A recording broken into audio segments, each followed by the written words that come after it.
Ma'am বলল, তবে এভাবে অনুভব করাবে কখনো ভাবতেও পারিনি, তবে একটু ভয়ও লাগছে। আমি বললাম, ভয় কিসের ম্যাম? ম্যাম বলল, এক অজানা ভয়। আমি বললাম, ভয় নাই ম্যাম, একজন শুধু হবে ভালোবাসা। আপনি জানেন না ম্যাম, বুক সেলফের এপাশে দাঁড়িয়ে আমি কিভাবে প্রতিটা মুহূর্ত আপনার নিঃশ্বাস গুনতেছি। আপনি যেন আমার সামনে না থেকেও আমার ভিতরে আছেন। ম্যাম এবার এক হাত আমার হাতের উপর রাখলেন, তারপর বললেন, আজকে তুমি প্রমাণ করে দিলে ভালোবাসা সত্যি চোখে দেখার বিষয় না, অনুভব করারও জিনিস। আমি এবার বুক সেলফের পাশ দিয়ে আমার মুখটা ম্যামের কানের কাছে নিয়ে গিয়ে ফিসফিস করে বললাম, তোমার নিঃশ্বাস গুনে গুনে নিজেকে খুঁজি প্রতিটা ক্ষণে। তুমি পাশে নেই, তবুও কেন তোমার লাগে আমারই বনে। চুপচাপ এই বুক সেলফের আড়াল তোমার সুধা কণ্ঠে ঝরে ভালোবাসার বেতার। চুলের খোপায় ছুঁয়ে দেখি ভালোবাসা বুঝি এমনই অবক্ত আত্মার। তুমি বলো ভয় হয় আজ, আমি বলি ভয় নয়, এ প্রেমের সাজ। আমার ছায়া হয়ে থেকো না আর, এসো একসাথে হই দুই হৃদয়ের পার। চোখে নয়, ছুঁয়ে নয়, শুধু মনে মনে গভীরে যে রয়। সেই ভালোবাসার নিঃশব্দে কাঁদে, তোমার নিঃশ্বাসই আমার নাম বাদে। বলে আমি ম্যামের ঘাড়ে একটা ভালোবাসার প্রথম স্পর্শ মানে কিস করে হাতটা ছাড়িয়ে নিয়ে বুক সেলফের ওপর পাশ দিয়ে দিলাম এক দৌড়ে ক্যাম্পাসে চলে আসলাম। এসে দেখি সাকিব এখনো যায়নি, তাই ওর কাছে গিয়ে হাঁপাতে লাগলাম। আমার এই অবস্থা দেখে সাকিব আমাকে জিজ্ঞাসা করলো, কিরে এরকম হাঁপাচ্ছিস কেন? ম্যামের কাছে ধরা খাইছিস নাকি? আমি বললাম, আরে না, ধরা খাইনি, তবে অনেক কিছু ঘটে গেছে। সাকিব বলল, কি ঘটছে বলো? আমি বললাম, আমি ম্যামকে কিস করছি। সাকিব বলল, কি, কেমনে? তারপর আমি সাকিবকে সব কথা খুলে বললাম। সব শুনে সাকিব বলল, আমার আজকে ট্রিট চাই। আমি বললাম, ওকে চল, আজকে তুই যা চাস সেটাই খাওয়াবো। সাকিব বলল, ওকে চল। তারপর সাকিবকে ক্যান্টিনে নিয়ে গিয়ে ওর ইচ্ছে মতো খাওয়ালাম, নিজেও খেলাম। তারপর বাসায় চলে আসলাম, এসে ফ্রেশ হয়ে রুমে শুয়ে আসি।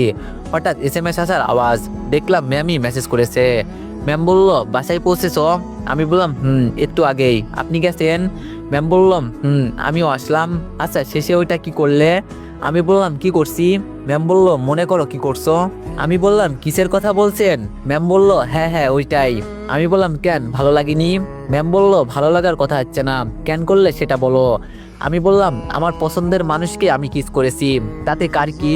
তার উপর আমার পুরো অধিকার। ম্যাম বলল, তাই নাকি?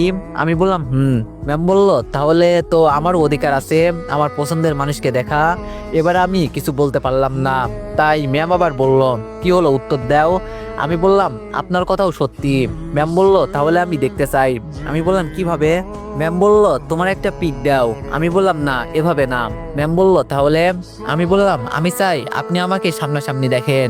ম্যাম বলল, ওকে, তাহলে 2 দিন পর আমরা দেখা করি। আমি একটু ভেবে বললাম, ওকে। ম্যাম বলল, সত্যি? আমি বললাম, ম্যাম বলল, ওকে, তাহলে 2 দিন পর একটা পার্কে আমরা দেখা করব। আমি বললাম, ওকে। ম্যাম বলল, আজকে যদি আমি তোমাকে কথা না দিতাম যে পিছনে তাকাবো না, তাহলে আজকেই তোমাকে দেখতে পেতাম। আমি বললাম, ওর জন্যই বলেছি। ম্যাম বলল, দুষ্টু ছেলে। আমি একটু হাসলাম। ম্যাম বলল, তবে কি জানো, তোমার প্রথম স্পর্শ যে এত রোমান্টিক ভাবে হবে আমি কখনো কল্পনা করিনি। আমার বুকের ভিতরে কিছু একটা যেন হঠাৎ করে কেঁপে উঠছে। সেই কম্পনটা এখনো থামেনি, এখনো হাত কাঁপে, নিঃশ্বাস কেঁপে উঠছে। মনে হচ্ছে এই জীবনে কোনোদিন কেউ এতটা গভীর স্পর্শ ছুঁয়ে যায়নি আমাকে।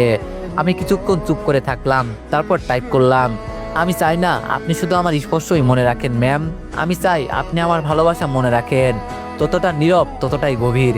ম্যাম বলল, তুমি কি জানো, আমার মতো কঠিন মানুষটাও আজ তোমার ভালোবাসায় ভেঙে পড়েছে। আমি একটু লজ্জা পেলাম। ম্যাম বলল, আরে ব্যাস, পিচ্ছি দেখি লজ্জাও পাই। আমি বললাম, আচ্ছা একটা কথা বলবেন তো? ম্যাম বলল, কি বলো? আমি বললাম, আমার সাথে প্রথম দেখার মুহূর্তে আপনি কি করবেন? ম্যাম বলল, চোখে চোখ রাখবো, তোমার চোখে চোখ রাখার খুব ইচ্ছে, আমি দেখতে চাই ওই চোখে কি আছে। আমি বললাম, চোখে চোখ রাখলে কিন্তু আপনি আর পালিয়ে যেতে পারবেন না। ম্যাম বলল, এইবার পালানোর ইচ্ছা নেই, বরং চাই তোমার চোখে ডুবে যেতে। আমি বললাম, তাই? ম্যাম বলল, তাই। এখন তো মনে হচ্ছে 2 দিন কেন, কালকেই যদি দেখা হতো। আমি বললাম, আমি চাই দেখা হোক এমন এক জায়গায় যেখানে আপনি আমার নিঃশ্বাস শুনবেন আর আমি আপনার স্পর্শে হারিয়ে যাব।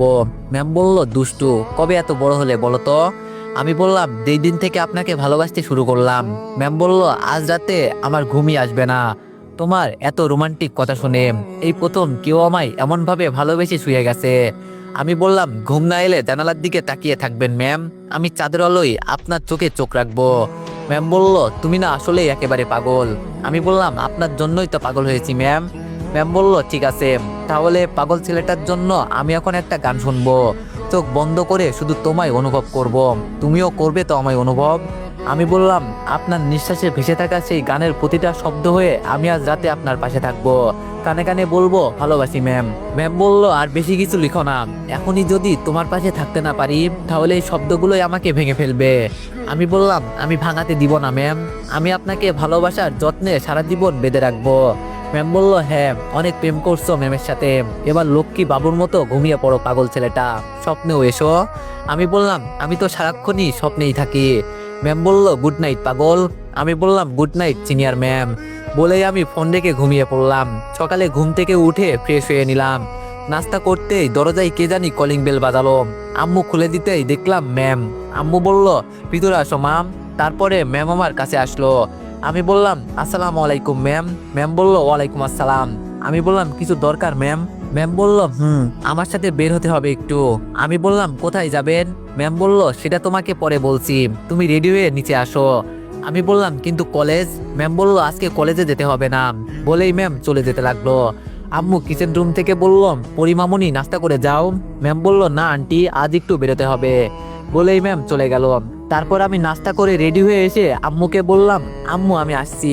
আম্মু বলল, যা, কিন্তু তাড়াতাড়ি আসিস, কারণ তোর আব্বু আজকে দিনাজপুরে চলে যাবে। আমি বললাম, ওকে, আসবো, বাই। বলেই আমি বের হয়ে আসলাম। ম্যাম দেখি আগে থেকে এসে বসে আছে। আমাকে বলল, এতক্ষণ লাগে তোমার? আমি বললাম, আম্মুকে বলে আসলাম তো তাই, আজকে একটু তাড়াতাড়ি ফিরতে হবে, আব্বু আজকেই দিনাজপুর চলে যাবে। ম্যাম বলল, ঠিক আছে, বেশি সময় লাগবে না, তাড়াতাড়ি ফিরে আসবো। আমি বললাম, কিন্তু আমরা কোথায় যাচ্ছি ম্যাম? ম্যাম বলল, শপিং এ। আমি বললাম, মানে কলেজ ফাঁকি দিয়ে শপিং এ কেন? ম্যাম বলল, সব বলছি, আগে রিক্সা নিয়ে আসো। আমি বললাম, ওকে। বলেই আমি একটা রিক্সা ডাক দিলাম। ম্যাম ওঠার পর আমি ওই রিক্সায় উঠলাম। ম্যামের চুলগুলো খোলা, বাতাসে বারবার আমার মুখে আসে পড়ছে, আর ম্যাম বারবার হাত দিয়ে সেটা সরিয়ে কানের পিছনে গুজে দিচ্ছেন। কিছুক্ষণ পর আমি ম্যামকে বললাম, ম্যাম এখন বলেন তো, কলেজ ফাঁকি দিয়ে আমরা শপিং এ কেন যাচ্ছি? ম্যাম বলল, 2 দিন পর ওই ছদ্মবেশী কবি আমার সাথে দেখা করতে চেয়েছে। আমি বললাম, তো? ম্যাম বলল, তো মানে কি? তার সাথে প্রথম দেখা হতে যাচ্ছে, কিছু তো স্পেশাল গিফট দিতেই হবে। আমি বললাম, স্পেশাল গিফট মানে কি দিতে চাচ্ছেন? ম্যাম বলল, আমি জানি না, সেজন্যই তো তোমাকে সাথে করে নিয়ে যাওয়া। আমি বললাম, বুঝলাম। এবার ম্যামের আসল উদ্দেশ্য বুঝলাম। ম্যাম আমার সাথে দেখা করার জন্য আমাকেই নিয়ে যাচ্ছে গিফট পছন্দ করাতে, আমাকেই দেওয়ার জন্য। বা এই খেলা তো জমে উঠেছে। কিছুক্ষণ পর রিক্সা এসে একটা শপিং মলে থামলো। ভাড়া মিটিয়ে আমরা মলে চলে গেলাম। তারপর ম্যাম আমার সাইজ অনুযায়ী একটা পাঞ্জাবি, একটা ঘড়ি আর একটা রিং কিনলো। সাথে ম্যামও কিছু কেনাকাটা করলো। এইসব করতে করতেই দুপুর পেরিয়ে গেল। ম্যাম আমাকে বলল, চলো, অনেক কেনাকাটা করেছি, এবার কিছু খেয়ে নিই। বলেই ম্যাম আমাকে একটা দামি রেস্টুরেন্টে নিয়ে আসলেন। সেখানে 2জন অনেক কিছু খেলাম। খাবার সময় ম্যাম কাকে জানি এসএমএস করছে, আমি জানি আমাকেই করছে। ভাগ্যিস ফোন সাইলেন্ট করে রাখছি, না হলে আজকেই ধরা খেয়ে যেতাম। যাই হোক, খাওয়া দাওয়া শেষ করে ম্যামই অবশ্য বিল দিতে গেল।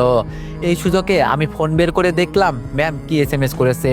ম্যাম লিখছে, কি করো আমার পিচ্চি হিরো? আমি ম্যাম আসার আগেই তাড়াতাড়ি করে রিপ্লাই দিলাম, কলেজে ম্যাম।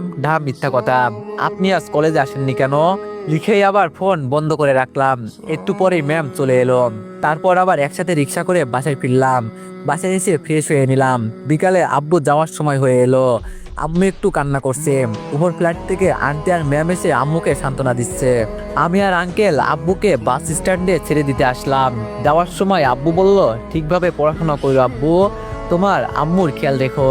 আমি বললাম, চিন্তা করেন না আব্বু, ওখানে পৌঁছে ফোন দিয়েন। আব্বু বলল, আচ্ছা, আল্লাহ হাফেজ। আমিও আঙ্কেল বললাম, আল্লাহ হাফেজ। বলেই আব্বু বাসে উঠে পড়লো। কিছুক্ষণের মধ্যে বাস ছেড়ে দিল।